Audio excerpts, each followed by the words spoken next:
እንዴት አንተ ከገዛ ልጅ ጋር እንደዚህ ታደርጋለህ? እንዴት ከገዛ ልጅ ጋር እንኳን እቺን የመሰለች ቆንጂዬ መታ አይደለም እኔ ውሻ ቀሚስ አርጋ ብትሄድ እንዴት ነው ይዛችሁ መታችሁ? እኔ ምን እንደረግ ነው የምፈልገው? እንዴት ሊና ፈቀደልህ? ወንድ ልጅ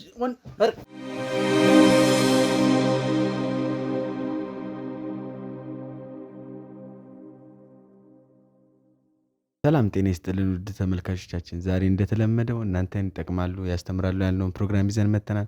አሁን አንድ ባለ ታሪካችን ቤት ውስጥ እንገኛለን። አብራችሁን ቆዩ። እሺ፣ ባለ ታሪካችን በቅድሚያ ስላገኘሁት በጣም ደስ ብሎኛል። እኔም በጣም ደስ ብሎኛል ስላገኘሁ። እስቲ ስሞትን ያስተዋውቁን። ስሜ ኤርሚያስ ይባላል።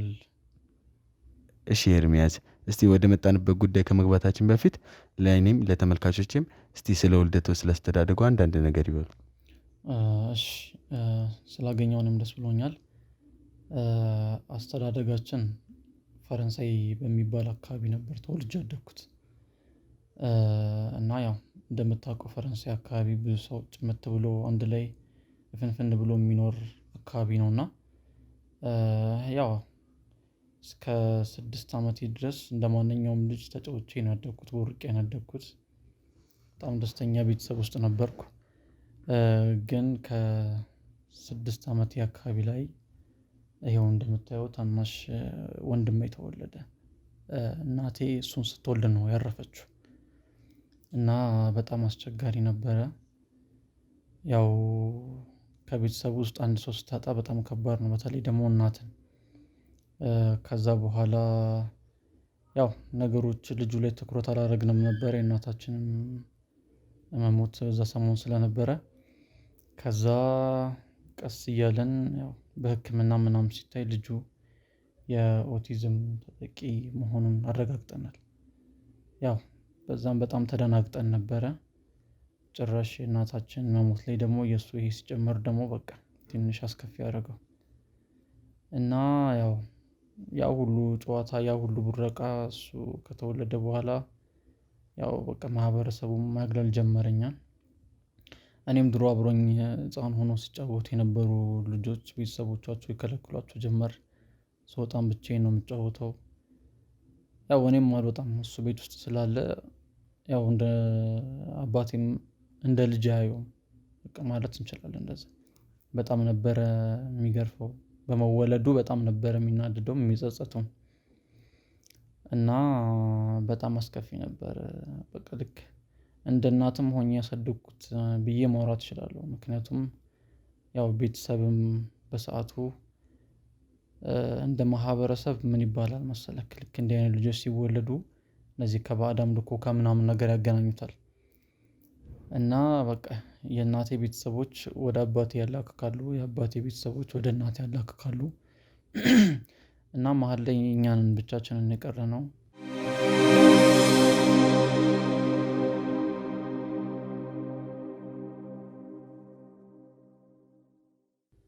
በቃ አባቴም በጣም በዛ ስለሚበሳጭ ይሰክራል፣ ይጠጣል። ያው እኔ ነኝ በቃ አብሬው ያሉት እንደ ወንድምም እንደ እናትም እንደ አባትም ሆኜ ያሳደግኩት እኔ ነኝ ብሎ ማውራት እችላለሁ ያው በደንብ እና በጣም ከባድ ነበር። ቆይ ማህበረሰቡ የባዕድ አምልኮ ምናምን የሚለው ወይ ወላጆቻችሁም በእናት ቤተሰብ የአባት ቤተሰብ በአባት ቤተሰብ እንትን የሚሉት ለምንድን ነው? ቆይ ያው በልጅ አእምሮ በዛን ጊዜ እኔ ምንም አልረዳም ነበር ሰው እንደዚህ ነበር የሚለው። ግን አሁን ካደግኩ በኋላ ምንድነው ይሄ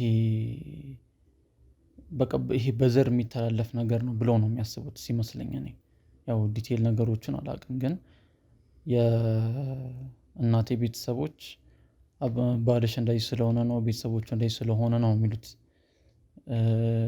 ያው እሷ ስላረፈችም ከማንም ምክንያት ልታዳምጥ አትችልም። የአባቴን ቤተሰቦች በሚስት በኩል እንዲህ አይነት ነገር ስላለ ነው ቤተሰባችን ላይ እንዲቀላቀልክ እንዲያመጣህ ብሎ በጣም ነበረ። ከሱ ጋርም ጸብ ናቸው፣ ከኔ ጋርም ጸብ ናቸው እና ለዛ ነው። ቆይ አባት እንደ ልጅ የማያይበት ምክንያት አለው? ለምንድን ነው እንደ ልጅ የማየው የምትለኝ ከሆነ አባቴ በአንድ ድርጅት ውስጥ የጥበቃ ሰራተኛ ነበረ እና ምንድነው በስራ ቦታ ላይ ጓደኞቹ በጣም ነው የሚያፌዙበት፣ የሚቀልዱበት በሱ ምክንያት ማህበረሰቡም እንደምታየው በጣም ነው የሚያገለው። በቤተሰቦቹ በኩልም እንደዛው ነው። በቃ እኔ ነኝ ስለሱ ጥሩ ነገር ላወራ የምችለው፣ እንደ ወንድም ሆኜ ላወራ የምችለው እኔ ብቻ ነኝ እንጂ ወጣ ብለህ እንትን ስትል ሁሉም ዞሮ ይዘኛል የሚያወራው መጥፎና ነገር ነው። በጣም ነው የሚያስጠላው። እና በዛ ምክንያት ስለሚናደድ ስለሚበሳጭ ይጠጣል።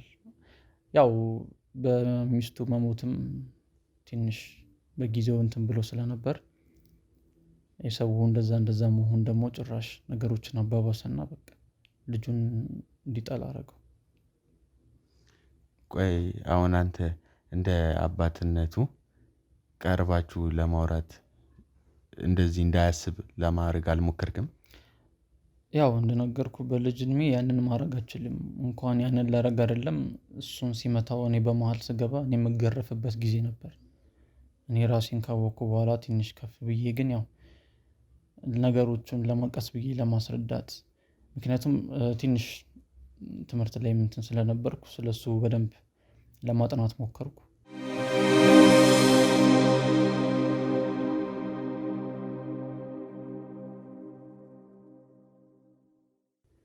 ምክንያቱም እኔ ነኝ እዚህ ጋር ያለሁትና የእሱን ነገር ሞር ለሰው በመግለጽ ነገሩ አስተሳሰቡ እንዲቀየር ለማድረግ እየጣርኩ ነበርና ያው ስለሱ ትንሽ ስለበሽታውም ይፈጠራል አይፈጠርም ከዶክተሮችም ጋር በማውራት እንትን ብዬ ነበረ ለማስረዳት ሞከርኩ።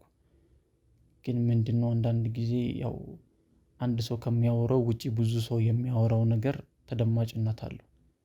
እና ሜቢ እንደምታውቁ ደግሞ የድሮ ሰዎች ይሄ ባህል የሚባለውን ነገር በቃ ትክክል ነው ብለው ነው የሚያምኑት። እና ምንም ሊሰማኝ አልቻለም። እንደውም ትንሽ አሁን ይሻላል። በጣም የሚያሳዝን ነገር ነው እየነገርከኝ ያለው። እስቲ አሁን ደግሞ ወደ መጣንበት ጉዳይ እንመለስና እስቲ እኛን እዚህ ልጠራበት የቻልከው ምክንያት ምንድነው? እስቲ ንገረን። እሺ ቆይ አንዴ እሱን ርዕስ ከመጀመራችን በፊት እሱን ላስተኛው ነው፣ ተመልሰን እናወራለን።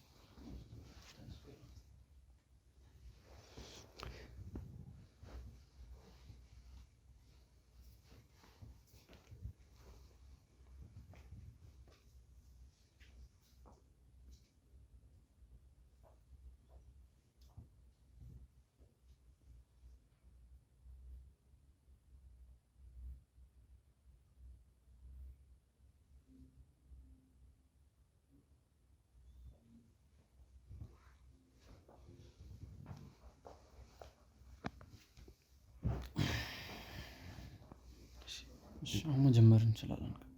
እሺ እኛን ልጠራበት የቻልከው ምክንያት እስቲ ንገረን። እናንተን እዚህ ልጠራችሁ የቻልኩበት ምክንያት ያው ብዙ ጥርጣሬን ታረጋግጡልኝ ነው፣ ድብቅ ካሜራችሁ። ለምን ካልከኝ ደግሞ እኔ በጣም ብዙ ጊዜ ያው ኦንላይንም እሰራለሁ ውጪም እሰራለሁ። ያው ቤተሰቦቼን ለማስተዳደር ታናሽ ወንድሜንም እንትን ለማለት እና ብዙ ጊዜ ከውጪ ስገባ በቃ ልባሌ የሆኑ ነገሮችን ነው የማየው። እንደውም አንድ ቀን ከስራ ስመለስ በጣም ለረጅም ሰዓት በሩን አንኳኳው፣ ሊከፍትልኝ አልቻለም። ከዛ በመጨረሻ ከሰዓታቶች በኋላ ተከፍቶ ሳየው አባቴ ቀበቶ ይዞ ታናሽ ወንድሜ ራቁቱን ሆኖ አገኘሁትና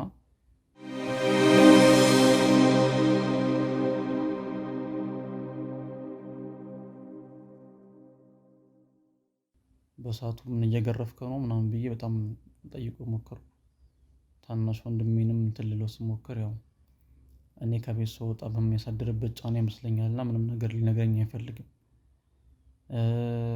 በቃ በጣም ብዙ ነገር አንዳንዴ ታናሽ ወንድሜን የአባቴ አልጋ ላይ አገኘዋለሁ። ያው የራሱ የሆነ መኝታ ቤት አለው። ማቃሳት ድምጽ እሰማለሁ። አንዳንድ ጊዜ እሱ ቤት ገብቶም ተቆልፎ ለምን እኔ ጋ አይተኛም ስለው አይ ዛሬ እኔ ጋ ይተኛ ይላል። ስለ አንዳንዴ የሚጠላው ልጅ እንደሆነ እያወቅኩ ግን ለምን እዛ ውስጥ እንደሚያስገባ ደግሞ አላውቅም። ሊገርፈው ሊመታው ይሁን ያው እንደ ወንድም በጣም እንደ ወንድም ብቻ ሳይሆን ያው አንተ ራሱ አሁን እዚህ እኔ ቦታ ሆነህ ብታስበው በጣም ከባድ ነገር ነው። እና ብዙ ጥርጣሬዎች አሉኝ አባቴ ላይና ድብቅ ካሜራ አድርጋችሁ እንትን እንድትሉ ነው። ቆይ እኔ የምለው አሁን ይህንን ነገር አባትህን ረጋ ብለህ በጠረጴዛ ዙሪያ ለማውራት ለማነጋገር አልሞከርክም? አንተ ለምን እንደዛ እንደሚያደርግ ለማናገር ሞክሬያለሁ። ግን ምንድነው የሚለው ራቁቱንም ሳገኘው ገላውን ላጥቦ ነው የሚለው። ያን ያክል የሚጠላው ልጅ በመወለዱ እንደማይደሰት እያወቅኩ ያው ለኔ የሚሰጠኝ ምክንያት ግን ያው ምናልባት ተለውጦ ይሆናል እንትን ይሆናል ብሎ ምናምን ነገር አስባለሁ።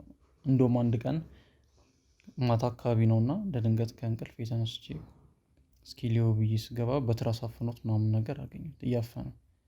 ምን ልትሰራ ነው ስለው በቃ በንዴት መንፈስ ሆኖ ነው። በጣም ብዙ ጊዜ ከእሱ ጋር ተጣልተናል። በጣም የማይሆን ግጭት ውስጥ ገብተናል። ግን ያው ለታናሽ ወንድሜ ስል ያው ነው እስካሁን ድረስ ሁሉንም ችዬ እዚህ ጋር ያለሁት እና በጣም ከባድ ነው እንደምነግርህ። ይህን ነገር ማለት ነው። እስቲ አንተ ስራ በምትሄድበት ሰዓት ጎረቤት ምን እንደሚፈጠር እዚህ እናንተ ቤት ውስጥ ምን እንደሚፈጠር ልጠይቅ አልሞከርክም? ጎረቤት እንደነገርኩ እንኳን አሁን ያለነው ያው የጋራ መኖሪያ ቤት አካባቢ ነውና እንኳን አሁን ያለንበት አይደለም የዛን እያለን ራሱ ሰው በጣም ነው የሚያገለን። ጭራሽ እዚህ ስንሆን ሰው እንኳን መጥቶ እንደዚህ ምን ሆናችሁ እንዴት ሆናችሁ የሚለውን ነገር ቼክ ሊያደርግ ቀርቶ በዚህ ማለፍ እንኳን በበሩ ማለፍ እንኳን በጣም የሚጸየፍ ሰው ነው ያለው እዚህ አካባቢ ነው።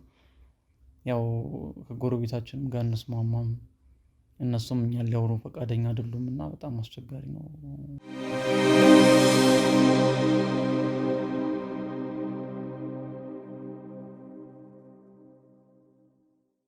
ያው አባቴ እንደነገርኩ በጣም ከባድ ነው። ለማውራት ራሱ አንዳንድ ጊዜ እንትን እላለሁ እና በሱ ምክንያት ሴትም ስላላገባ ሚስትም ስለሌለው እንዴት ነው በሞተ ብሎ የሚመኝ ሰው ነው። እሱ ባይኖር ኖሮ ይሄን ያገባ ነበር፣ ህይወት ይስተካከል ነበር፣ ከቤተሰቦቼም ጋርም ከማህበረሰቡ ጋር የምታረቅ ነበር ብሎ የሚያስብ ሰው ነው። እሱ ብቻ ሳይሆን ያው እኔም አጋጥሞኛል እንደዚህ አሁን በራሴም ስልልህ ብዙ ከፍቅረኛዬ ጋር በጣም የተጣላሁበት ነገር ነው። ግን ያው ምንም ቢሆን ያው ወንድም ነው፣ ስጋ ነው። ስለዚህ እሱ ይበልጣል ብዬ ነው እንትን ያልኩት። እንደነገርከኝ ከሆነ ከፍቅረኛዬ ጋር የተጣላሁበት ነገር ነው ብለኛል። ቆይ ከፍቅረኛ ጋር ይሄ ነገር መሀላችሁ እንዴት ገባ? እንዴት ልትጣሉ ቻላችሁ በዚህ ምክንያት? ከፍቅረኛዬ ጋር ወራቶች ያህል አብረን ቆይተናል እና እንዴት ነው እኛ ቤት መታ አታውቅም። ያው በውጪ ነው ነገሮችን የምናደርገው የምንገናኘው ምናምን ነገር ውጪ ነው አብዛኛውን ጊዜ እና ከዕለታት አንድ ቀን ቤት መታ እሱን አየችው። እንደነገርኩህ ይሄ የማህበረሰቡ ኢንፍሉዌንስ አለ፣ አስተሳሰብ አለ። እንደ አይነት ሰው ሲኖር ይሄ ባዕድ አምልኮን ያገናኛሉ እና በቃ ልክ እሱን እንዳየሽ ነው ወዲያውኑ ከኔ ጋር ያላትን እንትን የፍቅር ጊዜ ለማቋረጥ የወሰነችው። ከእሷ ጋርም ቁጭ ብዬ ለማውራት ሞከርን። ግን እንዴት ነው በቤተሰቦቿ ዘንድ እንዲህ አይነት ዘር ሊቀላቀል እንደማትፈልግና ከኔ ጋርም አብራ ልትሆን እንደማትችል ነው የነገረችኝ። ቆይ ከፍቅረኛ ጋር አብረን ብትሉበት ሰዓት ወንድም እንዳለ አልነገርካትም ነበረ? ያው ወንድም እንዳለኝ ነግሬያታለሁ። ትንሽ እንደሚያማውም ነግሬያታለሁ። ግን ምንድነው አንዳንድ ጊዜ ሰው ያው በጆሮ ሰማውና በአይን ሳይ በጣም ልዩነት አለው እና ያው ስነግራት ምናምን በጣም ነበር የምታዝንለት የምሳሳለት። ከዛ መታ ካየችው በኋላ ያው ነገሮችን ካወቀች ካረጋገጠች በኋላ ነው ይሄን ነገር ለኔ ልትለኝ የቻለችው። በጣም ያሳዝናል። እሺ አሁን እኛ ታዲያ ከኛ ምንድነው የምፈልገው? ምን እንድናደርግልህ ነው የምፈልገው? እናንተን እዚህ ድረስ የጠራችሁ አንደኛ ነገር በጣም ብዙ ጥርጣሬ አለብኝ። ቅድም እንደነገርኩ ያው እኔ እሱን ትቼው ስሄድ ስመለስ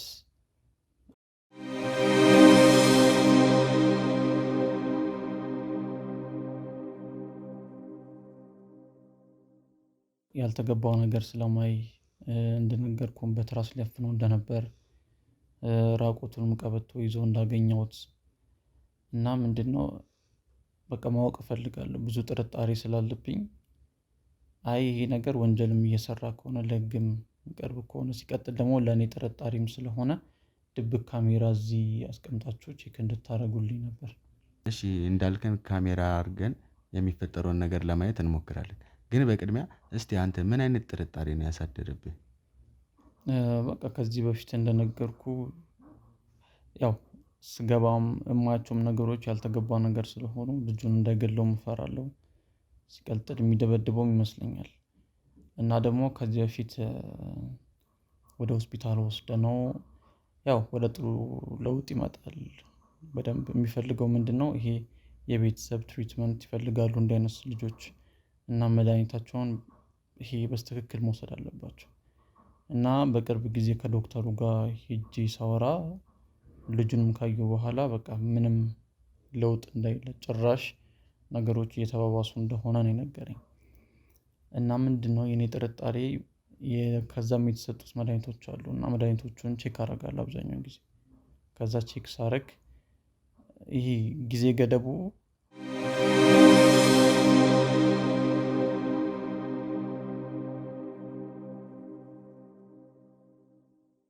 ማለት ለምሳሌ አንድ መድኃኒት ሲሰጥ ለ7 ቀን ለ8 ቀን ምናምን እየተባለ ነውና መድኃኒቱ ከዛ ቀን ቀድሞ ወይ አልቆ ይጠብቀኛል። ምንድነው ጥርጣሬ በቃ እንዲሞትለትም ስለሚፈልግ ወይ ኦቨርዶዝ እያደረገ እየሰጠው ይሁን ወይ አይሰጠውም ይሁን እና ልጁ ከቀን ወደ ቀን ጭራሽ ይሄ ሰውነቱ የተመናመነ መጣ እና እሱንም ማረጋገጥ ስለፈለኩ ነው ጠሯችሁ። እሺ አንተ እንዳልከኝ ድብቅ ካሜራ አድርገን ቤት ውስጥ የሚፈጠረውን ነገር ለማየት እንሞክራለን። ግን ይህን ነገር ከማድረጋችን በፊት አባትህ መጥቶ ያው የእሱንም ሀሳብ ብንሰማ ባይ ነኝ። በር እየተንኳኳ ነው መሰለኝ።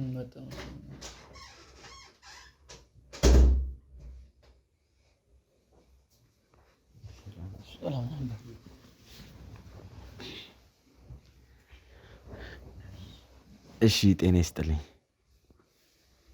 ይቺ ቆንጆ ዛሬ ከየት ነው የመጣችው? አንዴ እዚህ ጋር ያወሩኛል፣ እኔ ነው ያወሩኝ። ተወሷ አላወራበት እንጂ ቆይ እኔ ነኝ የጠራኋቸው። እሷን ተውና ከሱ ጋር አውራ። እኔ ነኝ የጠራኋቸው ዛሬ። እንደዚች አይነት ቆንጆ ካየሁ ስንት ጊዜ።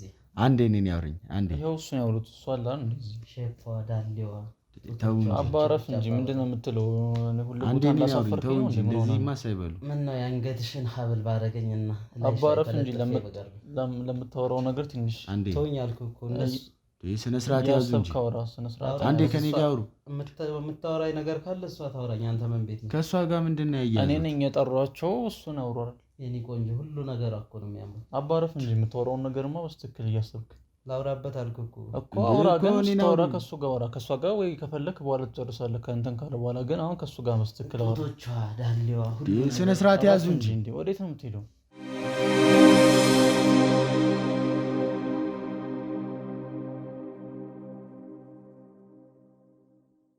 ምን ሆነ ነው ላውራበት እኮ ረፊ ሆነ እና ስነ ስርዓት ያዙ። እሷ እዛ ካሜራ ትልቅ ሰው አይደሉ እንዴ? እዚህ ምን ትሰራለህ? ምንድነው ማውራት? ለሚጠይቅልህ ጥያቄ መልስ ስጠው። እሷ ጋር ምንም የምትሰራው ነገር የለም። ጡቶቿ ዳሌዋ ሁሉ ነገር ስነ ስርዓት ያዙ እንጂ። ትልቅ ሰው አይደሉ እንዴ? አንደኛ ነገር እንደዚህ ማያ እድሜዎት ላይ እኮ አይደለም ያለው። በስትክክል አውራ። እስቲ ከኔ ጋር አውሩ በስትክክል። ትልቅ ነው አይደል እኮ። እስቲ በቅድሚያ ስሞቴን ያስተዋውቁልኝ። እሷ ታወራኛ። ከእሷ ጋር ምንድን ነው ያያያዙት? እሷ እንድታወራኝ ነው የምፈልገው አባ። እኔ ለዚህ ነው በጣም ብዙ ጊዜ ነው የሚያስቸግረኝ። እስቲ ረፍና በስትክክል ይኸው ከሱ ጋር ወንድ ልጅ አወራኝ አላወራኝ ምን ይሰራልኝ እኮ? አወራ አላወራ ምንም አይሰራም። ስነ ስርዓት ይዘው ከኔ ጋር ቢያወሩ አይሻልም? እሷ ታወራኝ አልኩህ። እሷ ምን ትሰራለታለች እኮ? ችግር ካለ ከሷ ጋር በኋላ ትጨርሳለህ። አሁን ለመጣንበት እንትን ነገር በስትክክል ማውራት አለብን። ከንፈሯ አረ ትልቅ ሰው ነው። አይኗ ስነ ስርዓቱን ያዙ እንጂ። አንዴ እኔን አውሩኝ። ስነ ስርዓቱን ይዘው ከኔ ጋር ያወሩ። እሷ ትጠይቀኛለህ። ትልቅ ሰው እኮ ናት። እርሶ እኮ እንደዚህ የማለት እድሜው ላይ አይደሉም። አንደኛ እንደምታያት ሰው ራሱ ለጋናት ምንድነው እንትን የምትለው ደግሞ አግብታለች ባለትዳር ናት የወጇ ላይ ቀለበት እያየ እዚህ ቤት ሁሉ ጊዜ አንተ እኔ እንዳሳፈርከኝ ነው እንዴ አንድም ለዚህ እንደዚህ ስለምትሆን ነው ማህበረሰቡም እኛን የሚጠላው እየሰከርክ እየመጣ እንደዚህ እየሆንክ እንዴት ነው ከሰው ገፊ ልጅ ነው ባክበት ምንም በሱ ልጅ አይደለም እሱ ሁሉም ቤት ያለ ነው እኛ ቤት ብቻ ያለ ልጅ አይደለም አንዴ ረጋ በሉና እኔን ለማውራት ይሞክሩ እሷ ታውራኛል ይሄ ወደዚህ ቁጭ በለ ወደ ሊሄዱ ነው ላውራት ነው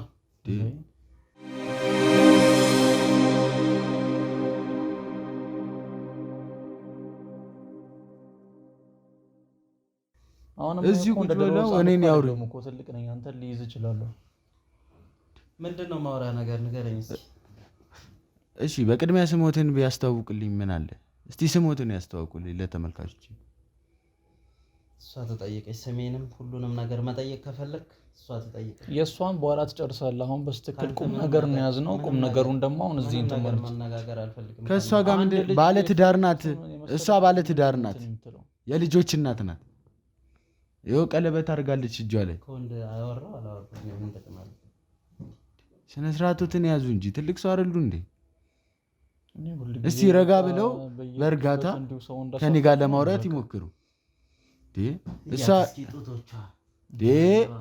አረ ስነ ስርዓቱን ያዙ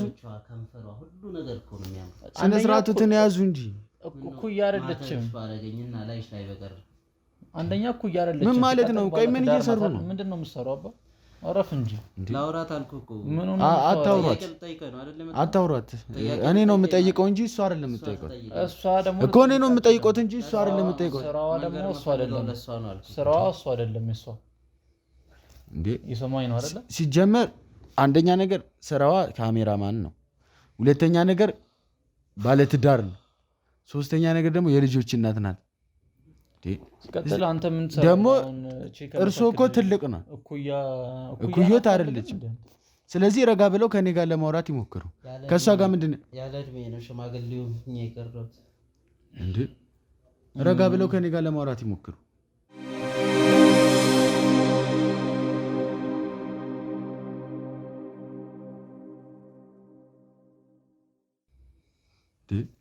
ስርዓቱን ያዙ እንጂ አንዴ ላውራት እያልኩ አይደል ምንድነው የሚያወሯት አንደኛ ነገር በስተክል ቁጭ በልና እንትን ለማለት ሞክር በስተክል ለማውራት ሞክር አንደኛ እሷ ጻናት ልጆች ባለትዳር ናት እየተባልክ ነው አይደል እኔም ባለትዳር ነኝ ባለትዳር አትበል እኔም ልጆች አሉ እኮ እሷም ልጆች አላት እሷ የራሷ ቤተሰብ አላት አንተ መመስረት ከፈለክ የራስን ከኩያ ጋር ትችላለህ እንደዚህ በመሆን አይደለም ሁሉም ሰው ማንኛውም ሰው አልጋ ላይ እኩል ነው እሺ ምን ነው እኩል ያለው ወይስ እሷ ከላይ ነው ምን ነው እኮ አረ ላፎት ለከት ይኖር ትልቅ ሰው ነው እንደዚህ አይበሉ የምታወራው ነገር አንደኛ ነገር የሚያወሩትን ነገር እያሰቡ ነው እያወራህ ያለው እኩያ ትበለኛ ዛሬም ነገ እስከ ዛሬ በእንትን አሳፍረኛል አሁን ደግሞ በሚዲያ ፊት ለፊት ነው የምትሰፍረኝ ካሜራ ፊት ነው የምትሰፍረኝ እንደዚህ ተው እንደዚህ አይበሉ ረጋ ብለው እኔን ለማሩ እኔ አይደለም የሚያሳፈርኩ ይሄ ገፊ ወንድም ነው ምንም ገፊ አይደለም እኛ ቤት ብቻ ያለ ነገር አለ ሁሉም ቤት ያለ ነገር ምንድነው ገፊ የምትለው ምን እየሰሩ ነው ለምን ስርዓት አይኖርም ለምን በስተክል አትቀመጥም እኔ እንደ አባትም እዚህ ጋር እያዩን ያወሩ እኛን እያዩ እንዴ ወዴት ነው አረፍ በል እንጂ ቁጭ በል ደጋቀኛ አልኩ ወዴት ነው የምለቅና ቁጭ በል እንዴ ላውራበት ረጋ ብለው የሆነ እያወሩት አይደል ቤት መተው እንትን ልትል እንደ አንተ ረጋ ብለው ለምን አያወሩኝም የሆነ እያወሩት አይደል ሰውየው ነው እንዴ ረጋ ብለው ለማውራት ይሞክሩ ማውራት የምፈልግ ከሆነ የእሷ ታውራኝ አልኩህ እኔ እሷ ስራዋ አይደለም ከወንድ ጋር ማውራት እሷ እንደዚህ ልታወራ አትችልም ከወንድ ጋር ማውራት አልፈልግም አልኩህ ምንድነው ከወንድ ጋር ማውራት የምፈልገው ሌላ ጊዜ ታወራለህ ከሷ ጋር ማውራት የምፈልግ ከሆነ ሌላ ጊዜ አሁን ግን ለመጡበት አላማ እናንተን በስትክክል አውርተህ ትሄዳለህ ወይ እነሱም ይወጣሉ ረጋ ብለው ለማውራት ይሞክሩ እስቲ ለምን ጠይቀው ጥያቄ መልስ ይስጡ ምንድነው እኮ በቅድሚያ ግን ስሞቱን ያስተዋውቁልን ለምን በስትክክል እሱ የሚጠይቅን ነገር በስነ ስርዓት መልስለት እኮ በቅድሚያ ስሞቱን ይመልሱልን ሁሉ ጊዜ ሰው ማሳፈር እሺ ልጁስ ሲሆን የኔስ ምን ሆንክ ደግሞ አንተ በቃ በየሄድኩበት ሁሌ እንዳሳፈርከኝ ነው እኔ አይደለም የሚያሳፈርኩ ይሄ ልጅ ከተወለደ ጀምሮ ሰው ጠላኝ ጎረቤት ሰላም አደርክ የሚለኝ የለም በቃ ብዙ ነገር ነው ችግር የለም ለሱ የምታስብ ከሆነ ቤትም ቀይር መኖር እንችላለን ሌላ ቦታ ሄደን ያው ነው። ይሄ ሁሉም ቤት ያለ ነገር ነው። እዚህ ያለ ሰው ነገም እዛ ያለው ሰው ይቀየርም። ምንም አይቀየርም። ሁሉም ቤት ያለው ነገር ነው። እኛ ቤት ብቻ አይደለም ነው። እግዚአብሔር ለኛ ብቻ አይደለም እንዲህ አይነት ልጅ የሚሰጠው አይደል እንዴ? እሱ ከተወለደ በኋላ እኔ አፍኜ ብገለው ራሱ ደስ ይለኝ ነበር። ኃጢያቱን ፈርቼ ነው እንጂ እኮ እኔም አንድም ለዚህ ነው ተጠራጥሬ ይሄን እንትን ያልኩት ስለምፈራ ነው። ምክንያቱም ሁሉ ጊዜ እንደዚህ እንደዛትክ ነው፣ ሁሉ ጊዜ እንደዚህ እንዳወራህ ነው። ኃጢያቱንብኛል ብዬ ነው እስካሁን የሚያቆዩት። ሲቀጥል ነገሮችን ለማስረዳት ሞከርኩ። አንተ ምንም ልትሰማ አትችልም።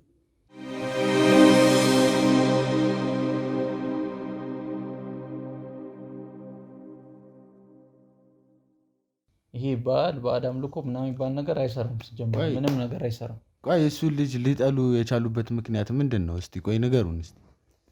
በቃ እሱ ከተወለደ ጀምሮ በቃ የጎረቤት አያናግረኝም። ሁሉም ሰው አገዶኛል። በቃ ከህብረተሰቡ ውጭ ሆኛለሁ። እድር የለኝ፣ ማህበር የለኝ። እሱን እንዲሆን ያደረከው ራስህ ነህ። ይሄ ሁሉ ሰው እንደዚህ እንዲሆንብህ ያደረከው ራስህ ነህ። የፈቀድከው ራስህ ነህ።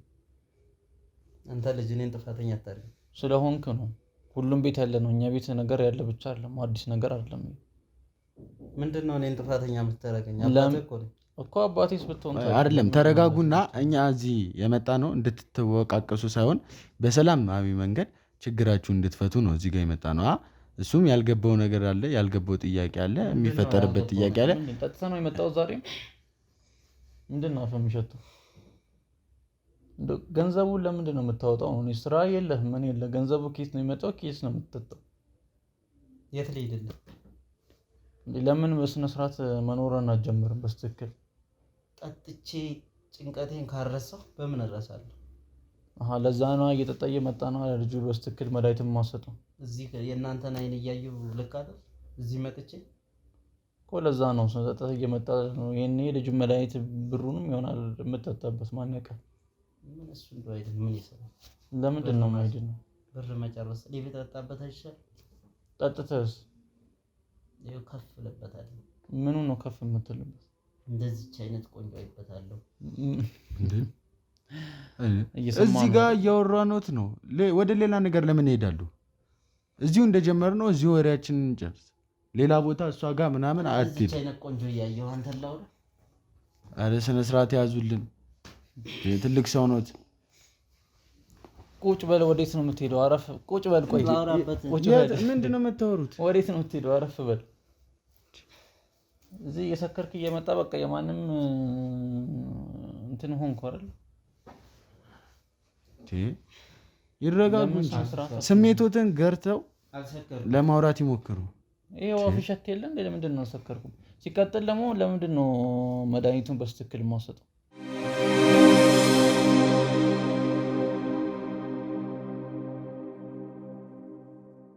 የምለው ማህበረሰቡ ራሱ እኮ እርሶን እንዲያገሉት የምታደርጉት እራሳችሁ ናቸው። ይኸው በዚህ ሁኔታችሁ በዚህ ድርጊታችሁ እንዴት ቆይ ልጆት አይደለ እንዴ? ምንም ቢሆን እኮ ፈጣሪ የሰጠው ነገር ነው። ስለዚህ ልጆት እስከሆነ ድረስ እኮ ምንም ሆነ ምንም የማሳደግ የመንከባከብ ግዴታ አለው። ከዚህ በላይ እንዴት ልንከባከብ? ሰውዬው መንከባከብ ማለት እንደዚህ ነው እንዴ? እስቲ እርሶ እንዴ ረፍ ቁጭ በል። ቁጭ በል እንዴ እንዴት እርሶ እኮ ናቸው። አየህ ማህበረሰቡ ራሱ የሚያገላችሁ በዚህ ሁኔታችሁ ነው። እንዴት ነው ባለትዳር ሴት ላይ የሚሻፍዱት? እየሰማ ነው አይደል? ይሄ ነው በቃ ከኔ ጋር ነው መስቀልሽ ባረገኝ ነው ላይሽ ላይ በተለጠፈ ስነ ስርዓት ያዙ እንጂ አብሬሽ በዞርኩኝ። ባለትዳር ሴት ላይ መሻፈድ ራሱ እኮ ወንጀል ነው። ምንድነው ወንጀል? ኃጢአት እኮ ነው፣ በፈጣሪ ዘንድም ያስቀጣል። ስለ ልጁ ታወራለህ፣ ግን ይኸው ከልጁ በላይ አንተ የምታደርጉት ድርጊት ነው በፈጣሪ ዘንድም በማህበረሰቡ። ይሄ ነገራችሁ እኮ ነው በማህበረሰቡም ሊያስገልላችሁ የቻለው። ምንም በማህበረሰቡ ስሜቱን ተወለደ በኋላ ነው እንጂ የኔ ድርጊት አይደለም። ስሜቱን ረጋ ብለው እስቲ እኛን ለማዳመጥ ይሞክሩ። እስቲ ስሜቱን ገታ ያርጉት። እንዴ ያማል እንደዚህ የሚያሙ ነገር የለም። እርሶ የሚያደርጉት ነገር ነው። እርሶ የሚያደርጉት ድርጊት ነው። ምንም ያጠፋው ጥፋት የለም። እሱ በእድሜዎት ራሱ አንቱ የሚባሉ ሰዎች አሁን አንተ እንድልህ እያስገደድከኝ ምን አለ እንዴ ባወራበት ዝም ብት ምንድነው የምታወራው? እሷ ስራዋ ሌላ ነው፣ የእሱ ስራዋ ሌላ ነው። እሷ ስራዋን እየሰራች ነው። እሷ ባለ ትዳር ናት፣ የልጆች እናት ናት። ስለዚህ እኔን ለማውራት ሞክር። እኔም የልጆች አባት ነኝ አልኩ እኮ ሰውዬው። እና የልጆች አባት እንዲህ እድሜያችሁ ራሱ እኮ አይመጣጠንም እንዴ? ትልቅ ሰው እኮ ናቸው። ልጅ አድርገን ታሳድጋት ነው ሌላ ልታመጣልኝ ነው? ምኑን ነው የምሰማው? ለምጠይቆት ጥያቄ ትክክለኛው መልስ ለምን አይመልሱልኝ? እሷ ላይ ምንድን ነው ያስቀምጡት? እሷ ላይ ምንድን ነው የሚያዩት?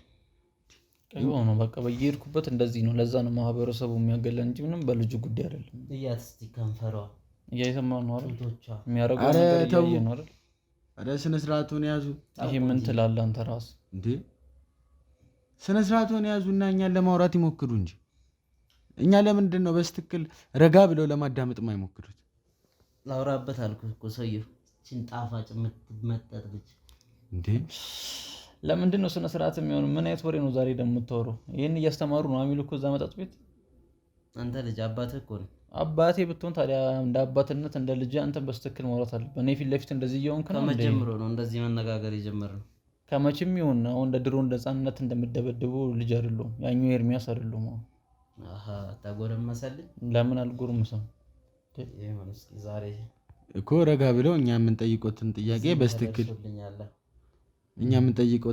በስትክክል ለመመለስ ቢያንስ እሷ ምንም የምትጠይቆት ነገር የለም። እሷን ተዋትና እኛን አዋሩን።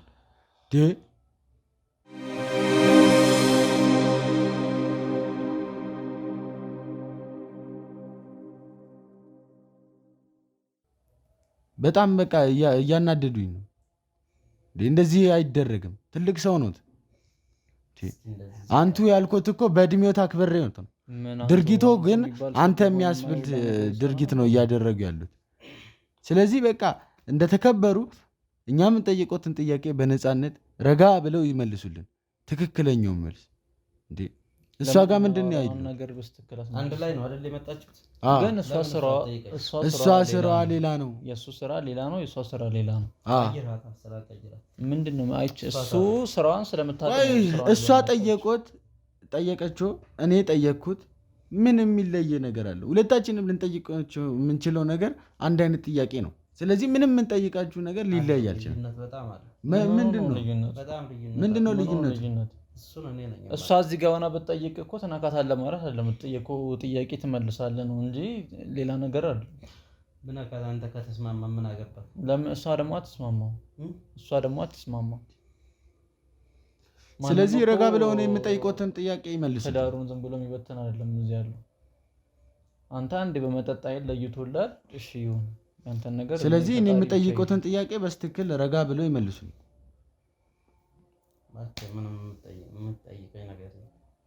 እንደዚህ አይባልም። የሰው ልጅ እንደዚህ አይባልም። ረጋ ብለው ለመመለስ ይሞክሩ። እኔ የምጠይቆትን ጥያቄ ረጋ ብለው ለመመለስ ይሞክሩ። እስቲ ረጋ ብለው ያናግሩንኛል። እኛን አታሻፍደንም። ባለትዳር ናት አልነውት እኮ እንዴ ባለትዳር ሰው እኛን አንሻፍድም። ባለትዳር አትበለኝ ሰውዬው አስሬ እኮ ጥያቄን ይመልሱልኝ። እሷን ተዋትና የእኛን ጥያቄ መልሱልን እኮ። ረጋ ብለው ለማዳመጥ ይሞክሩ እንዴ ነገሮቹንም አሁን ከምታከብደው ጭቅጭቅም ከሚሆን የሚጠይቅልን ጥያቄ መመለስ ትችላለህ እዚሁ። ያው ረጋ ብለው እኛን ያለ አይጠበቅብህም። ይኸው እዚህ እያወራህ እንዴ ምን ትጠይቀኛለህ? ስለዚህ ገፊ እኮ አንደኛ ገፊ አትበለው። ምንም ያጠፋው ጥፋት የለም ልጁ። በቃ የፈጣሪ ጸጋ ነው። የፈጣሪ ጸጋ ደግሞ አሜን ብሎ መቀበል ነው። ደግሞ ልጆት አይደል እንዴ? ከዚህ በላይ ምን አረክለትና ነው የምላርገው የምትለው? ምን አረጋለሁ ከዚህ በላይ እኮ ምን አረክለት? እኔ ነኝ ይኸው እስካሁን ድረስ እንደ እናትም እንደ አባትም እንደ ወንድምም ሆኜ ያሳደኩት። በሱ ምክንያት ስንት ነገር ርቆኛል። ምን ራቁት? ለምሳሌ ምን ራቁት? እስቲ ለምንድን ነው ሀሳቦትን ግልጽ አድርገው አብራርተው የማይነግሩን? እድሜን ያሳለፍኩት በሱ ምክንያት ማለት እድሜን የጨረሰብኝ ልጅ ገፊ። እኔም ይሄኔ ከስንት ቆንጆ ጋር መኖር ይችል ነበር። በዚህ ጸባይ ከማን ጋር ነው የምትኖሩ? ከማንም ጋር ነው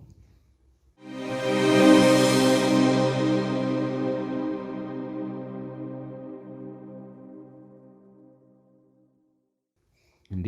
ልጆት እኮ ነው። እንደዚህ አይባልም። ተው፣ ይሄ የእግዚአብሔር ፍቃድ ነው። እሱ ያለው ነገር ነው። ማንም ሰው እኮ ወዶና ፈቅዶ ያመጣው ነገር አለ። እሱም ብዬ ነው እስካሁንም ዝም ያልኩት እኮ ልጆት አይደል ታዲያ ለምንድን ነው እንደዚህ የሚያደርጉት ለምንድን ነው እንክብካቤ የሚያሳጡት እየተንከባከብኩት ምን እየተንከባከቡት ነው ምን አንከባከቡት ቆይ እሱ እንደነገረኝ ከሆነ ከስራ ሲመጣ ለምን ልጅ አይደለ እንደ ማዘር አይደለም ለምን እሽኮኮ አታረገው ማረክ አለበት አለብህ በቃ አባትነት ደግሞ ይሄን ያክል ነው እዚህ ደረጃ ድረስ መሄድ ካለበት ቆይ እዚህ ጋር ያልገባኝ ነገር አለ እሱ እንደነገረኝ ከሆነ ከስራ ስመጣ ቤቱን ስከፍተው ራቁቱን አገኘዋለሁ ቆይ ራቁቱን የሚያገኝበት ምክንያት ምንድነው ምን ላጥበው ነው አገረው እንዴ ማለት ቤቱ ቀበቶ ይዘን እንታጥበው ውሃ ስለሚፈራ ነው ያስቸግራል ላይ ላይ እየሰበሰበው ነገር ውሃ ያስነካው ምን ላድርግ እሺ ቆይ ለምንድን ነው ሲተኛ በትራስ አፉን የሚያፍነው ለሃጩ ስለሚዝረከረክ ነው አትንፋሹን ስለላይ ላይ ስለሚተነፍስ እንዴ ቆይ ላጁ ቢዝረከረክ አባቱ አይደለ አጠርግለትም እንዴ በትራስ የሚያሳፍን ነገር ምን አመጣ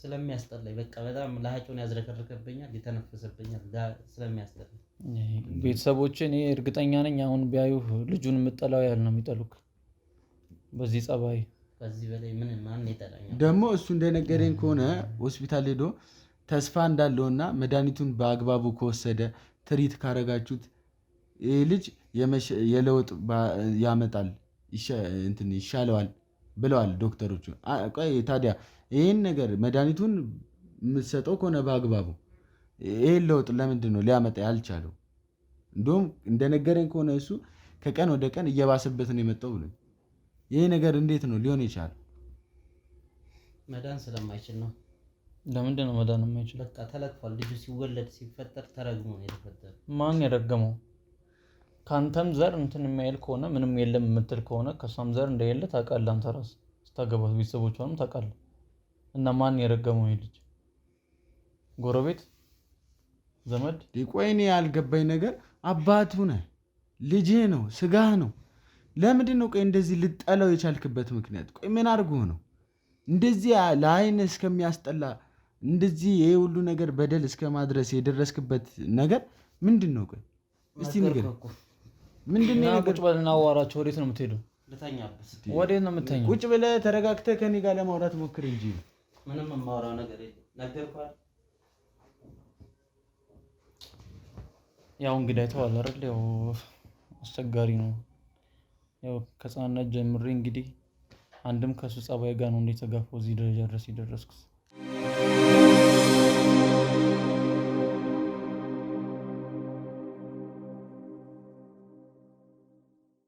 እንደምታየው ነው እንግዲህ በቃ ሁሉ ጊዜ ለማውራት እንትን ስል ትቶኝ እንደወጣ ነው ኢቭን ሌላ ነገር ተውና በቃ ልጁ አየር ወጥቶ እንኳን እንዳይፈቅድለት በቃ ቤት ውስጥ ታፍኖ ነው ቁጭ የሚያደርገው ቢያንስ አሁን አለ የትምህርት ቤት ለነዚህ ተብሎ የተዘጋጀ ትምህርት ቤቶች አሉ ኢቭን እዛ ሄዶ ራሱ እንዲማር አይፈልግም እና በቃ ልክ እንደ እንትን ነው የሚያው እንደምንድነው እንደ ጠላት ነው የሚያው አንዳንዴ ለጠላትም እኮ ትንሽ ትቆረቆራል አዎ በጣም ያሳዝናል ያው እንዳየሁት ከሆነ በጣም የሚያስገርም ነገር ነው እንግዲህ ተመልካቾቻችን ያው እኛም እሱ ባለን መሰረት ድብቅ ካሜራ አድርገን ለማየት እንሞክራለን ከቻሌንጅ ዛሬ እየሰማህ ነው አይደል እንደ አይነት ድምጽ ነው ሳሙ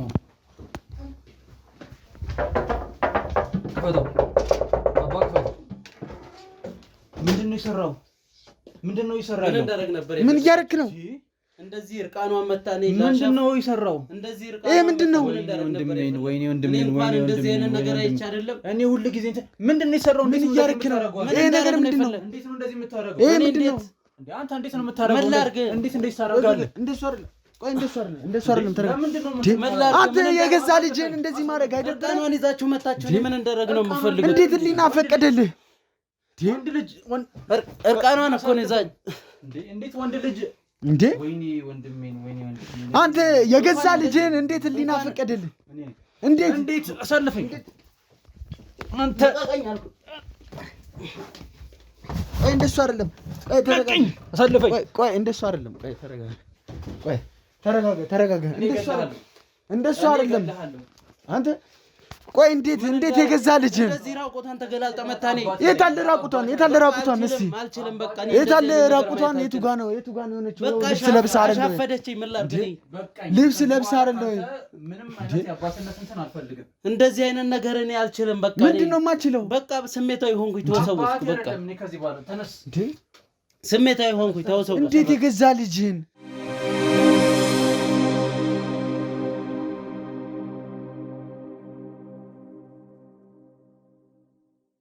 ሊያውም ወንድና ወንድ ሃይማኖታችን እንኳን አይፈቅድም።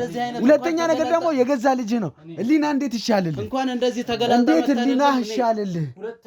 እንዴት ልጁ የደረሰበት ቦታ ጋር እንዳደረስ እኔ ይሄን ነገር በቪዲዮ አለ አይደለ ለህግ አቀርባለሁ። እንዴት አንተ እንዴት ህሊና ይሻልልህ? እንዴት ይሻልልህ? በቃ ነው ያልቻልኩም። ምንድነው ያልቻልከው? ሆንኩኝ በቃ እንደዚህ ተገላልጣ ሳያት በቃ ኦቨር ሆንኩኝ። በቃ ምንድነው ምን የታለ ተገላለጠችው? የታለ ይኸው በቃ እንደዚህ ልብስ ለብሳ አይደለም እሷን ሳያት በቃ ቆመብኝ። አልቻልኩም በቃ እኛም ወንዶች እኮ ነን።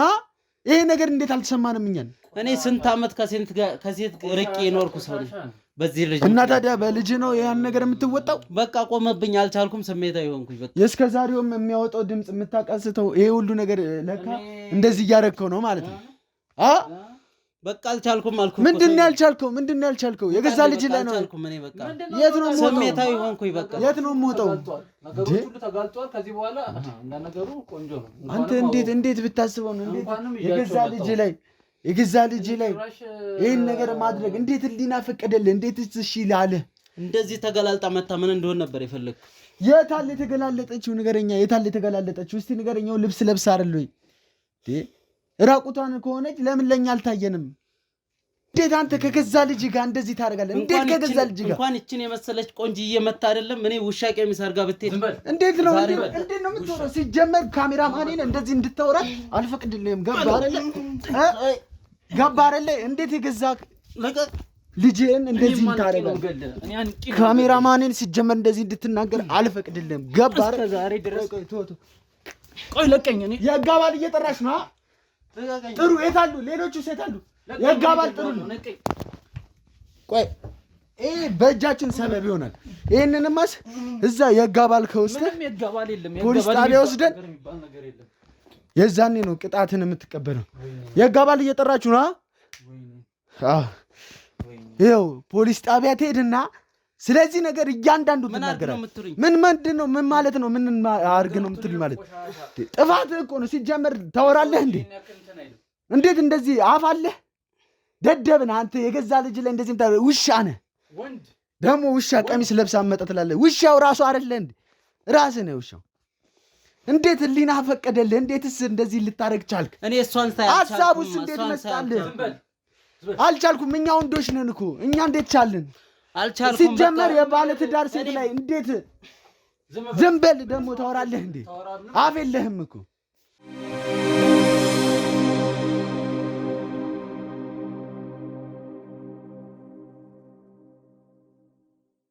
አፍ የለህም። እኔ እሷን በቃ ሰውነቷን አይቼ መቋቋም አልቻልኩም። በቃ ቤት በኩል አየው ሰውነቷን። ልብስ ለብሳ አይደለ? ጡቷ፣ ከንፈሯ፣ ሁሉ ነገሯ። ዝም በል ደግሞ ታወራለህ እንዴ? ዝም በል እንዴ! ሲያስጠላ በእናትህ። እንዴት የገዛ ልጅ ላይ እንደዚህ ታደርጋለህ? እንደውም ይኸው የህግ አባሎች መጥተዋል። ተነስ፣ ልበስና ቶሎ ውጣ። ቶሎ በል። እንደውም እዛው ትለብሳለህ። ና እዛው ትለብሳለህ። ተነስ። ከነ ልብስ ነው የሚወጡት። ተነስ። ቆይ ልበስ። ቶሎ በል። ሲያስጠላ። እንዴት ህሊና! አንተ ህሊና አለህ? የሰው አይምሮ ነው ያለህ? ናውጣ። እሱ ነው በማላችን የገላገለው እንጂ ብቻዬን ባገኘ ኖሮ አንቄ ነበር የምገድለው። ናውጣ። ና ቶሎ በል። እንዴት ህሊና ፈቀደልህ?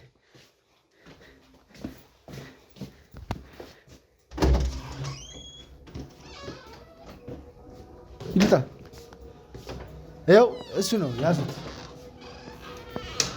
እንካየው ልብስ እንደም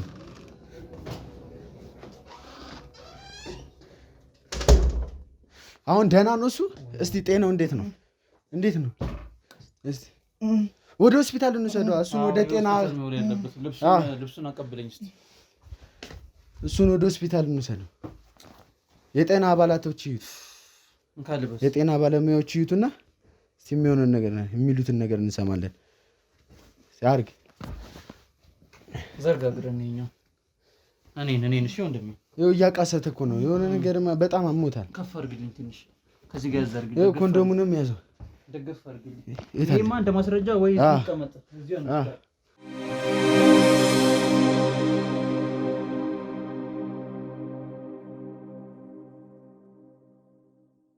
እንግዲህ ተመልካቾቻችን ከዚህ ቀደም እንደተመለከታችሁት የኤርሚያስ አባት የገዛ ልጁ ላይ የወሲብ ድርጊት ሲፈጽም ተመልክተናል። የኛ የካሜራማናችን ላይም የተናገረውን ነገር አብራችሁን ሆናችሁ ሰምታችሁታል። ያደረገውን ነገር እንግዲህ እጅ ከፍንጅ ነው የያዝነው። አሁን ምን አይነት ሁኔታ ላይ እንደሚገኙ ሁለቱም ልጁም ሆነ አባትየው ምን አይነት ሁኔታ ላይ እንደሚገኙ ኤርሚያስ አንደበት እንሰማዋለን። እስቲ አብራችሁን ቆዩ። እሺ ኤርሚያስ በድጋሚ ተገናኘን። እስቲ ደስ ብሎኛል በድጋሚ ስለተገናኘን። እኔም ደስ ብሎኛል በድጋሚ ስላገኘው። የሆነውን ነገር እስቲ ካንተ አንደበት መስማት ፈልገን ነው፣ ለእኛም ለተመልካቾቻችንም የወንድምህም ሁኔታ የአባትህም ሁኔታ ምን አይነት ሁኔታ ላይ እንደሚገኙ እስቲ ከራስ አንደበት መስማት ስለፈለግን ነው። በመጀመሪያ እናንተን በጣም ላመሰግን እወዳለሁ። እዚህ ተገኝታችሁ ያው ይሄ ሁላ ነገር ስላጋለጣችሁ አመሰግናለሁ እፈልጋለሁ። አሁን ወንድሜ ያለበት ደረጃ ለውጥ አለው። ያው ለብዙ ያክል ጊዜ ምንም እንትን ስቃይም ቢጎሳቆልም እንትን ቢልም ያው አሁን በደንብ ትሪት የተደረገ ነው። አሪፍ ክትትል የተደረገለት ነው። እዛ ሆስፒታል ነው ያለው። ያው ዛሬ እግዚአብሔር ይመስገን ተሽሎት እዚህ ስለቀረበ አሁን ለውጥ ላይ ነው። መድኃኒቱንም በትክክል እየወሰደ ነው። ያው እናንተም እንደተመለከታችሁት ያ ነገር የተፈጸመው በጣም ለረጅም ጊዜ ነውና ትንሽ እንደ ኢንፌክሽን አይነት ነገር አጋጥሞት ነበረ።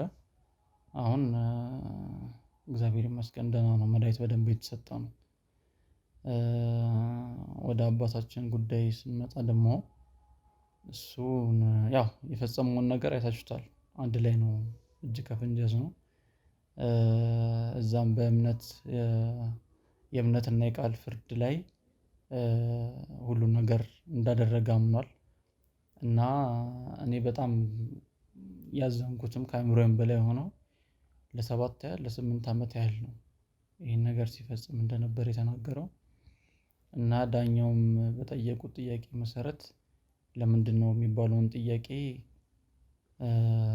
በቃ ስሜት የሚገዛው አይነት ሰው እንደሆነ፣ እንዴት ነው ውጪ ሴት አይቶ በመጣ ቁጥር ታናሽ ወንድሜ ላይ ህልውን እንደሚወጣበት እና ደግሞ በቃ እኔ ስሜት መወጣጫ እንዳደረገውና ያው ሌላ ሴት ማግኘት ስላልቻለ ያው አንድም እንዲሞትለትም ስለሚፈልግ ያው ስሜቱን የተወጣጣበት እንዲሞት ነው ሀሳቡም የነበረው። ያው እዛ የነበሩ ሰዎች በጣም ብዙ ደንግጠው ነበረ። ያልጠበቁት ነገር ነው። ያው አባቴን ያክል ልጅ ላይ ይጨክናል ተብሎ አይታሰብም። ይሁንና ያው ፍርዱ ተሰጥቷል።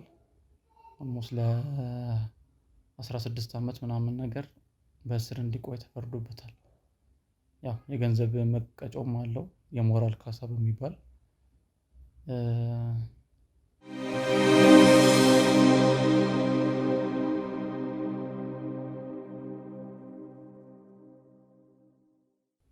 እና ያው በጣም አሰቃቂም አስከፊም ልንለው እንችላለን። በጣም ከባድ ነገር ነበር የነበረው።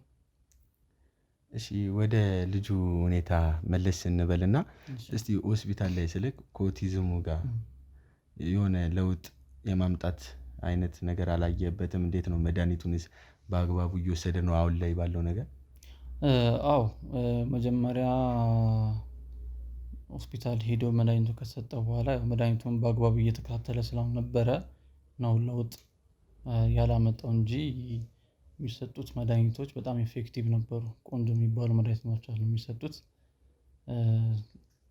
ቶሎ ሊያገግም የሚችልበትን መንገድ ነበር ያመቻቹልን። መጀመሪያም ያው ሲፈጠር የነበረውን ነገር ነው ልጁ አእምሮ ሊቀበል ያልቻለው።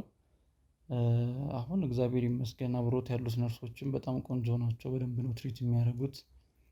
ሆስፒታሉም ደግሞ በእንደዚህ አይነት ኬዝ የመጡ ሰዎችን በደንብ የሚንከባከቡ ሰዎች ናቸው። በጣም ትሁት ናቸው።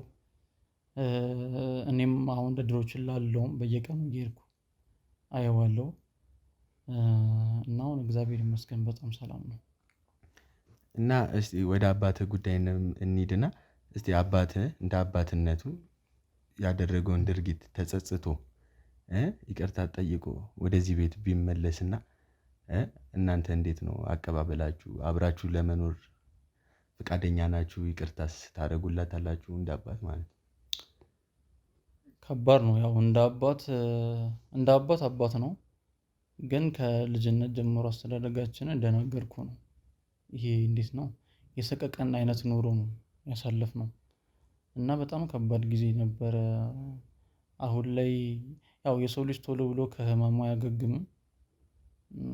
ግዴታ የበሽታ ወይም ደግሞ የአካላዊ መሆን ሳይሆን መንፈሳዊም ሰው ልጅ ማገገም አለበት። ያን ሁላ ነገር ሲደረግ እኔን ተውና ይሄ ልጅ አይምሮ አይቀበልም። እኔ እንኳን እሺ ብዬ መለስ አሁን ይሄ ልጅ ምንድነው ይሄ አይምሮ ላይ ትራማ የሚባለው ነገር ይፈጠራል። እሱም ባየው ቁጥር የሆነ የሚያስታውሰው ነገር ይኖራል። ብዙ ነገሮች ይኖራል። አሁን እሱን ለማገገም በጣም ረጅም ጊዜ ሜይቢም እንትንም ለነገር ላይፈታም ይችል ይሆናል እና እስቲ እግዚአብሔር ያውቃል ብቻ ነገሮችን ለማስተካከል ይሞክር እንጂ እሱ ካረገው አንፃር ካረገው ጥፋት ይቅር የሚያስብል ነገር አይደለም። ያው አንተም እንደተመለከትከው ነው። ሁሉም በየራሱ ቤት ሲደርስ ያው ለመፍረድ የሚከብድ ነገር ነው በቤት ያዩትና ያው እስቲ ጊዜ የሚፈታው ጉዳይ ነው ብዬ አስባለሁ። ቆይ ይህን ሁኔታ እንዳትቀበል ያደረገ ነገር ምንድን ነው? መቀበል ያቃተ ነገር? በቃ አእምሮዬ ላይ በጣም ትልቅ ጸጸት የሚባል ደረጃ ድረስ ነው እንትን እንድል ያደረገኝ። ምንድን ነው ጸጸቱ? ያው እንደነገርኩ አንደኛ ቶሎ ብዬ መወሰን አለመቻሌ፣ ይሄን ያክል ጊዜ መቆየቴ።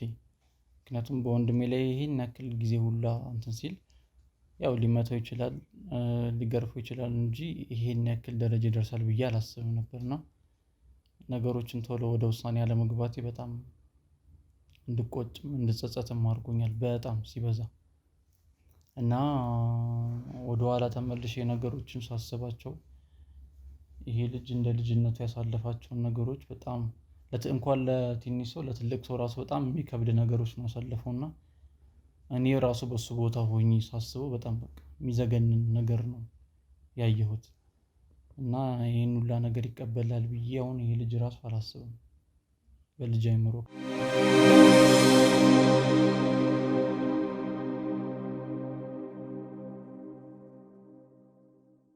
ከባድ ነው በጣም። ወደኋላ መለስ ስላደርገና አባትህ እንዴት ነው የአባትነቱን ግዴታ ተወጥቷል ብለህ ታስባለህ? ያው በባለፈው እንዳጫወትኩ ነው በጣም አስቸጋሪ የሆነ ህይወት ነው። እኔ ለዚህ ልጅ እንደ እናትም እንደ አባትም እንደ ወንድምም ሆኜ ያሳደግኩት ነው ያልኩ። እሱን የዛኔ እንዳየኸው ነው እንዴት እንደሚሆን እና አባት እንደዚህ ከሆነ የአባትነት እንትን ቢቀር ይሻላል። ምክንያቱም ብዙ አባቶች እናውቃለን ለልጆቻቸው ሲሉ ስንት ነገር የሚያደርጉ እና ከባድ ነው። እሱማ በሁላችንም ቤት ሲደርስ ከባድ ነው። ግን አሁን ላይ ምን እንዲደረግልህ በእኛ በኩል ምን እንድናደርግ ትፈልጋለህ? ለተመልካቾቻችን መናገር ማስተላለፍ የምትፈልገው ነገር ካለ እስቲ። አንድ በጣም ብዙ መናገር እንፈልገዋለን። እውነት ለመናገር አንደኛ ነገር ሁሉም ልጆቻቸውን ዞር ብሎ ማየት አለባቸው።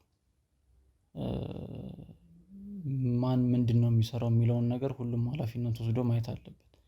ሲቀጥል ደግሞ ብዙ እንደዚህ አይነት ልጆች አሉ በኦቲዝም በሽታ የተጠቁ ሰዎች እና ማህበረሰቡ ይሄ የባዕድ አምልኮ የሚባል ነገር ሳይሆን ይሄ ወይ በሳይንሱ ወይም ደግሞ በቃ እግዚአብሔር ያመጣው ነገር እስከሆነ ድረስ አሜን ብሎ መቀበል እና ደግሞ ለእነዚህ ልጆች ይሄ የማግለል ስሜትን ሳይሆን ፍቅር የመስጠት ስሜት ነው እነዚህ ልጆች የሚገዛቸው እና ሲቀጥል ደግሞ እንዴት ነው አንዳንድ ጊዜ መናገር ይከብዳል።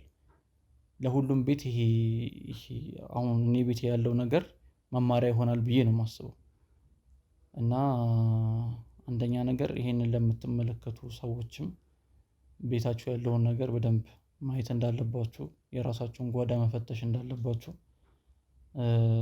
ምክንያቱም ነገሩ እኔ አሁን ይሄ ልጅ ቀድሜ ባቅ እንደዚህ መሆኑን ባቅ ኖሮ የዚህ ደረጃ እንደርስም ነበርና ነገሮች እንዳይረፍዱባችሁ እፈልጋለሁ። በደንብ መከታተል አለባችሁ ያለውን ነገር በቤታችሁ የሚካሄደውን ነገር እና በጣም ራስ ምታት የሆነ ጉዳይ ነው። 7-8 ዓመት ማለት በጣም ረጅም ጊዜ። ይሄን ያክል ጊዜ እኔ ወንድሜን ዞር ብዬ አለማየቴን አሁን በጣም እንድቆጭ ያደረገኝ ጉዳይ ቢኖር እሱ ነው። እና እባካችሁ ይሄንን ለምትመለከቱ ሰዎች ጓዳችሁን በደንብ ቼክ አድርጉ፣ ልጆቻችሁን በደንብ ይዩ።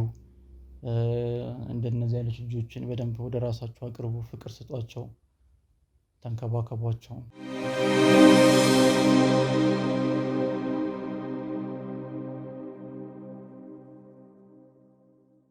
ኤርሚ በጣም ጠንካራ ወንድም እንደሆነ ተመልክተናል። እና እስቲ ቆይ አንድ ጥያቄ ልጠይቅና እስቲ ስለ ወንድም ስለ ወደፊት ህይወቱስ ምን ታስባለህ? ምን ልታደርግ ወሰንክ? ያው እንደነገርኩ አሁን ያው በሕክምና ደረጃ በደንብ አሪፍ እየተከታተለ ነው የሚገኘው። ከነበረበትም ያው ያን ያክል ለውጥ ባንጠብቅም ያው ትንሽ ለውጥ አሳይቷል፣ እግዚአብሔር ይመስገን። አሁን ልልህ የምችለው በቃ አሪፍ ደረጃ ላይ ነው ያለው፣ ቆንጆ ደረጃ ላይ ነው ያለው። ያው የእሱን ክፉ ያሳየኝ ነው ልል የምችለው። እኔ በሱ በጣም ብዙ ተፈትኜበታለሁ፣ አንተም አይተሃል። ኢቨን በማህበረሰብም ደረጃ ከማህበረሰብም አልፎ በቤተሰብ ደረጃ ብዙ ያየሁበት ወንድሜ ነውና ያው ለወንድሜ እኔ የምችለውን ነገር በሙሉ ለመስጠት እኔ ዝግጁ ነኝ። ከዚህ ቀደም ስንገናኝ እንዳወራ ነው ያው ፍቅረኛ በሱ ምክንያት እንደተለያየች ያው ሁሉ ነገር እንደደረሰብን እናውቃለን። እና ከዚህ በኋላስ እንዴት ነው የፍቅር ህይወት ለመጀመር አላሰብክም? ወንድምህንስ እንዴት ነው ትምህርት ምናምን ያው ከዚህ ቀደም እንዳወራ ነው ለነሱ የሚሆን ትምህርት ቤት አለ ብለህ እንደነገርከን እሱንስ እንዴት ነው ትምህርት ለማስገባት አላሰብክም? ወስኛለሁ። ያው ትንሽ የጤናው ነገር ትንሽ ይስተካከል። ያው ከትምህርት ቤቱ በባለፈው ካልኩ ትምህርት ቤትም ጋር አውርቻለሁ። እነሱም በጣም ፈቃደኛ ሆኖ ነው የተቀበሉኝ። እና ያለውን ነገር አጫውቻቸው እንደውም እነሱም በጣም እንትን ብለው በቃ ማገዝ ባለብን ደረጃ እኛም እናግዛለን ብለውኛል። እና ያው አንዳንድ ሰው በጣም ላንተ ኦፕን ሆኖ እንትን የሚል ሰው አለ። በትምህርቱ ደረጃ በጣም እንትን ነው ጎበዝ ይሆናል ብዬ አስባለሁ። ወደ የፍቅር ህይወቱ ደግሞ ስመጣልህ ደግሞ ያው እግዚአብሔር ነው የሚሰጠው እንዲህ አይነት ነገር። ግን ያው ዞሮ ዞሮ እኔ ለወንድሜ መስጠት ያለብኝን ነገር እሰጣለሁ። ያው ያንን ብላ ደግሞ ወይ ደግሞ ልበቀና የሆነ ሴት አጠፋም ብዬ አስባለሁ፣ አምናለሁ።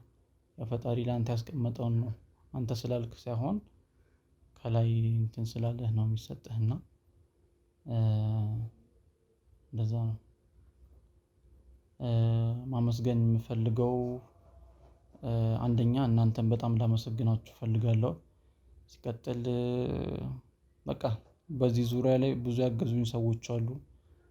ሆስፒታሉን፣ ፖሊሶች፣ እናንተን በመጀመሪያ እግዚአብሔር ነው ላመሰግን የምወደው። ምክንያቱም ያው ልቦና ሰጥቶኝ ይሄ ልጅ ያለበትን ደረጃ እንዳቅ ስላደረገኝ አንድም እሱን ላመሰግን እወዳለሁ። ሲቀጥል ደግሞ ከሱ በታች እናንተ ናችሁ ያገዛችሁኝ። ሆስፒታሉ፣ ትምህርት ቤቶች ኦፕን ሆኖ እንደዚህ ያሉኝ። በዚህ ላይም ደግሞ ያገዙኝ ሰዎች አሉ በብር ደረጃ ምናምን። ሐኪሞችም በጣም ብዙ ስነ ልቦና ምናምን ነገር ያገዙኛሉ። እንደዚህ ደውለው ችግር የለም መርዳት እስካለብን ደረጃ እንረዳሃለን ያሉኝ ስነ ልቦና ባለሙያዎችም አሉ። እና ያው በጣም ላመሰግን እወዳለሁ። በዚህ አጋጣሚ በጣም አመሰግናለሁ ማለት እፈልጋለሁ። እሺ እኛም ተቀብለናል። እስቲ እኛ በእኛ በኩል እንድናደርግልህ የምፈልገው ነገር ካለ አሁን ላይ ምን እንድናደርግልህ ትፈልጋለህ? እግዚአብሔር ይመስገን። አሁን እናንተ ባለፈው ባሳያችሁት እንትን በጣም ብዙ ሰዎች እየደወሉ አለን ከጎን ነን፣ በሚያስቸግረ ነገር በምትፈልገው ነገር በሙሉ ከጎን እንቆማለን ያሉ ሰዎች አሉ። ያው እናንተ ይሄንን ለኔ ማድረጋችሁ ራሱ ትልቅ ነገር ነው። አንደኛ ሰው አውቄበታለሁ። በጣም ብዙ ሰው በጣም ቀና የሆነ ማህበረሰብ እንዳለ አይቼበታለሁ። እስካሁን ድረስ በአባቴም በማህበረሰቡም በጣም ይሄ ያልተገባ ነገር እና በጣም መጥፎ ነገር ነው ሳይነበረው። አሁን በጣም ብዙ ደጋግ ሰዎች እንዳሉ አይቼበታለሁ። እና ያው ይሄን ላደረጋችሁልኝ ራሱ በጣም ከልብ ላመሰግን እወዳለሁ። እንግዲህ ተመልካቾቻችን ያው ከኤርሚያስ አንደበት እንደሰማችሁት ነው። የሆነውንም ነገር ቀደም ካለው ቪዲዮአችን ተመልክቻችኋል። አሁን ላይ ሁላችንም በጓዳችን ያለውን ነገር አናቅም እኛም እና ተጠንቀቁ ለማለት ነው። በሌላ ቪዲዮ በሌላ አስተማሪ ቪዲዮ እስከምንገናኝ ሰላም ይሁን።